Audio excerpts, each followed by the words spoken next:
we are still waiting on the government to see what their announcement is in terms of JobSeeker. We'll want to look at the legislation as carefully as we need to. I want to see what the mutual obligation issues are.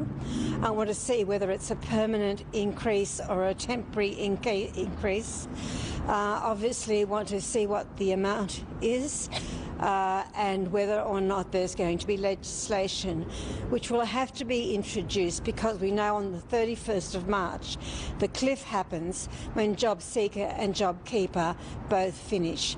So there is a long way to go with this particular issue, and Labor will be looking closely at what the legislation and what's involved in the government's announcements today. Are you concerned that the mutual obligation changes will be too onerous for people?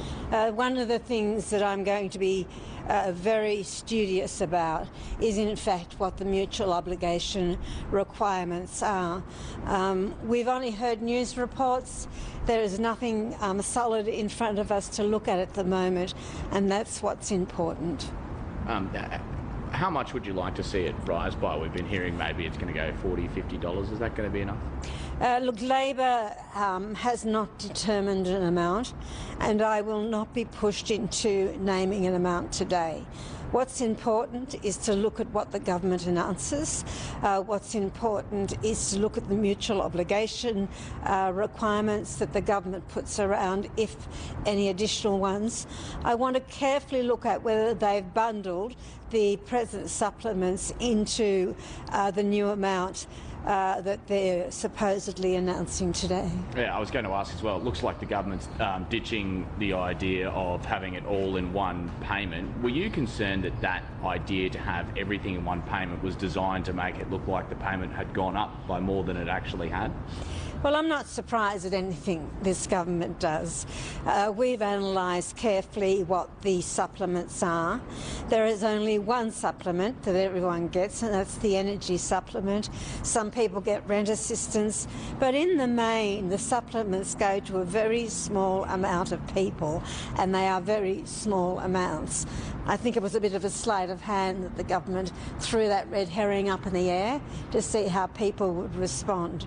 The important thing for Labor today is to take this calmly, look at the detail of what the government announces, and have the appropriate discussions that we need to have to come to a firm arrangement. But is it adequate to have a one-size-fits-all, and there are so many regional variations in living costs? There are a lot of regional variations in living cost. I don't think the government's talking about having different amounts for regions or cities. That would be extremely challenging. Look, the social security system is complex. It involves lots of payments. It means different things to different people. And unless you truly understand the social security system, it's hard to understand some arbitrary amount that the government will or will not announce today. For the last year, the government rolled a number of benefits into the one JobSeeker, which people forgot had happened. Yes, it did, yes. Then along came COVID with all the other changes which happened with benefits. There does seem to be a bit of sleight of hand with mashing everything together. But are you also concerned that if they do announce plans for an increase, it will simply be plans to announce a plan change in the budget? I am waiting to see what the budget, I am waiting to see what the government actually announces today.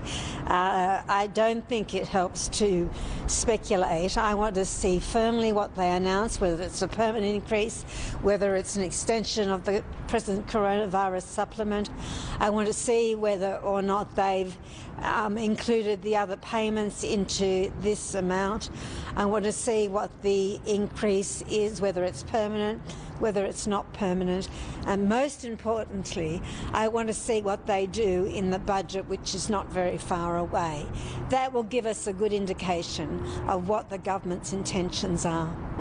Just on another issue, now Paul will come forward about this Liberal staff alleged sexual assault. One of those women told the ABC yesterday that at the time of the incident, she was so used to sexual harassment, she just brushed it off. The culture in the workplace in Parliament was so bad. that surprise you? Does that That response from that young woman doesn't surprise me.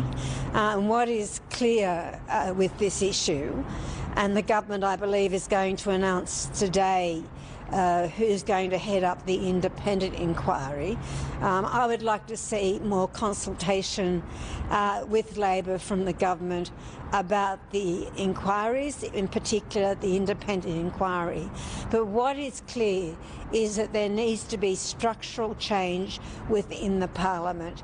That is going to be critical so that people understand that there is a clear path for making complaints and resolving those complaints. Thank you.